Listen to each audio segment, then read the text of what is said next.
నమస్తే, నేను చైతన్య. వార్తాపత్రికల్లో తెలంగాణ ఎడిషన్లో వచ్చిన వార్తలు, ప్రత్యేకంగా తెలంగాణ లీడర్లతో చర్చ జరిగే కార్యక్రమం గుడ్ మార్నింగ్ తెలంగాణకు స్వాగతం. ముందుగా వార్తాపత్రికలో వచ్చిన వివరాలు చూద్దాం. నమస్తే తెలంగాణ పత్రిక చూస్తే కట్ ఆఫ్ 1956 అంటూ కనిపిస్తుంది. విద్యార్థుల స్థానికతకు ఇదే ప్రమాణమని, పోగొట్టుకున్న చేటే వెతికి పట్టుకుంటున్న తెలంగాణ పేరుతో అసలైన తెలంగాణ పిల్లలకే ఫీజులు సూత్రప్రాయంగా నిర్ణయించిన ప్రభుత్వం పేరుతో ఈ వార్త చూస్తున్నాం. స్థానికతను విద్యార్థులే నిరూపించుకోవాలి, వారం రోజుల్లో విధానపరమైనటువంటి నిర్ణయం రాబోతుందంటూ కట్ ఆఫ్ 1956 అంటూ ఈ వార్తను మనం చూస్తున్నాం.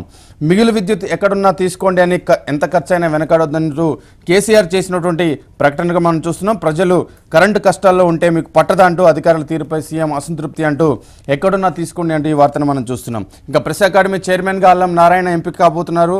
నేడో రేపో ఉత్తర్వులు రాబోతున్నాయన్నటువంటి వార్త. సాగునీటిపై సర్కారు విజన్, 3 ఏళ్లలో 30 ప్రాజెక్టులు 40 లక్షల ఎకరాలకు నీరు అందించబోతున్నారంటున్న వార్తను కూడా మనం నమస్తే తెలంగాణలో చూడవచ్చు. 460 కోట్లతో పోలీస్ శాఖ ఆధునీకరణ చేయబోతున్నారు. గ్రీన్ సిగ్నల్ ఇచ్చిన ముఖ్యమంత్రి కేసీఆర్. దేశంలోనే మొదటిసారి భారీగా నిధుల కేటాయింపు, వాహనాల మెయింటెనెన్స్ కూడా ముందే చెల్లింపులు ఉండబోతున్నాయంటూ ఈ వార్తను చూస్తున్నాం. ఇంకా సీఎంఓ ప్రిన్సిపల్ సెక్రటరీగా నరసింగరావు బాధ్యతల స్వీకరణ అంటూ ఫోటోతో కూడినటువంటి వార్తను కూడా నమస్తే తెలంగాణ పత్రికలు చూడొచ్చు. స్థానిక పాలక మండల ఎన్నికలకు ముహూర్తం ఖరారైంది. జూలై 3న మున్సిపల్ కార్పొరేషన్లకు, 4న మండల పరిషత్తుకు, 5న జెడ్పీ పాలక మండలకు ఎన్నికలు జరగబోతున్నాయి. నోటిఫికేషన్ విడుదల చేసిన ఈసీ పేరుతో ఈ వార్తను చూస్తున్నాం. భూ ఆక్రమణదారులపై చర్యలు తీసుకోవాలి, గురుకుల కూల్చివేతకు వ్యతిరేకించలేదంటూ వార్తలు కూడా నమస్తే తెలంగాణ పత్రికలో మనం చూడొచ్చు. ఇక ఈనాడు దినపత్రిక చూస్తే ఈనాడు దినపత్రికలో వర్షాభావాన్ని అధిగమిద్దామంటూ కలిసి పనిచేద్దామని రాష్ట్రాలకు ప్రధాని సూచన చేస్తున్నట్టుగా ప్రధాన వార్తను మనం ఈనాడు దినపత్రికలో చూడవచ్చు. పరోక్ష ఎన్నికలకు మోగిన నగారా పేరుతో రాజ్భవన్ జోక్యంతో నోటిఫికేషన్ విడుదలైంది. జూన్ 3న మేయర్, మున్సిపల్ చైర్మన్ ఎన్నిక, 4న మండలాధ్యక్షుల ఎన్నిక, 5న జెడ్పీ ఎన్నికలు అంటూ ఈనాడులో కూడా ఈ వార్తను మనం చూడవచ్చు. ఇక కరెంటు కొనండి అంటూ ఎంత ఖర్చైనా వెనుకాడవద్దని కేసీఆర్ ఆదేశించారు. పొరుగు రాష్ట్రాల ముఖ్యమంత్రులతో మాట్లాడతానని వెల్లడించారు. సత్వర నిర్ణయాలకు కమిటీ ఏర్పాటు చేస్తున్నారు. ఇంధన శాఖ సమీక్షలో తెలంగాణ ముఖ్యమంత్రి కేసీఆర్ అంటూ కరెంటు కొనండి పేరుతో ఈ వార్తను మనం చూస్తున్నాం.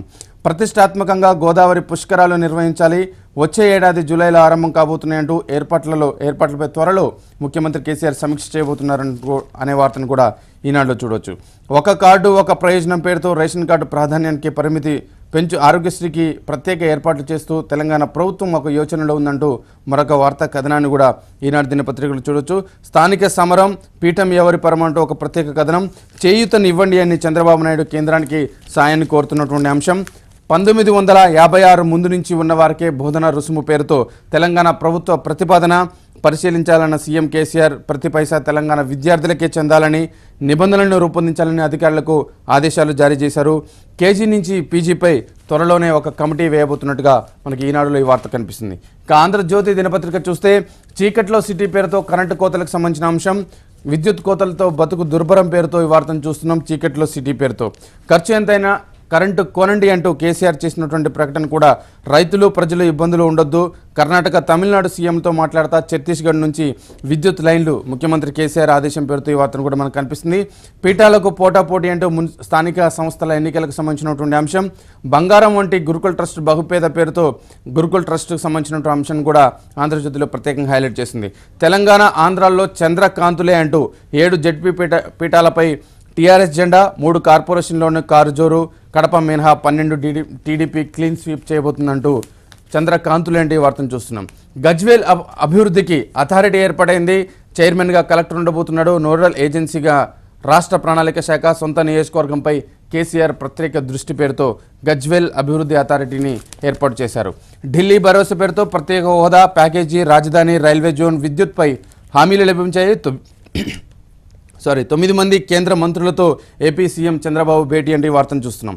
ఇక 1956 ముందున్న వారే లోకల్, వారి పిల్లలకే ఫీజు, స్కాలర్షిప్ చెల్లింపు అంటూ తెలంగాణ ప్రభుత్వ సూత్రప్రాయ నిర్ణయంగా కనిపిస్తుంది. ముల్కీ నిబంధనలు, గిరిజన జీవోల పరిశీలన 2-3 రోజుల్లో ఉత్తర్వులు జారీ అయ్యే అవకాశాలు కనిపిస్తున్నట్టుగా ఆంధ్రజ్యోతి దినపత్రిక కూడా కనిపిస్తుంది. ఇక సాక్షి దినపత్రిక చూస్తే ట్రాఫిక్ పోలీసులకు వీక్లీ ఆఫ్ పేరుతో త్వరలో ప్రయోగాత్మకంగా ప్రారంభం. నగర పోలీస్ కమిషనర్ ప్రకటించినట్టుగా ఈ వార్తను చూస్తున్నాం. నదుల అనుసంధానానికి వ్యతిరేకమని మంత్రి హరీష్ రావు చేసినటువంటి ప్రకటన కూడా సాక్షి హైలైట్ చేసింది. ఇవేం కోతలు అంటూ విద్యుత్ కొరతపై ఏం చేస్తున్నారు కేసీఆర్ అంటూ సాక్షిలో ఒక వార్తా కథనం. అధికారులను నిలదీసిన సీఎం పేరుతో ఈ వార్తను మనం చూస్తున్నాం. 1956 ముందు స్థిరపడితేనే ఫీజులపై టీ సర్కారు యోచన అంటూ సాక్షిలో కూడా ఈ వార్తను హైలైట్ చేస్తుంది. చీకట్లో గ్రేటర్ పేరుతో కరెంటు కోతలకు సంబంధించిన అంశం, స్థానిక పీఠాలకు ఎన్నికలు నిర్వహించబోతున్నారంటూ స్థానిక సంస్థల ఎన్నికలకు సంబంధించిన అంశం, వేర్వేరు ప్రాంగణాల్లో చట్టసభలంటూ ఏపీ తెలంగాణ స్పీకర్ల భేటీలో చర్చ జరిగింది. బడ్జెట్ సమావేశాలుగా మార్పుపై నిర్ణయం తీసుకోబోతున్నారంటూ అసెంబ్లీకి సంబంధించినటువంటి అంశాన్ని కూడా సాక్షి దినపత్రిక హైలైట్ చేస్తుంది.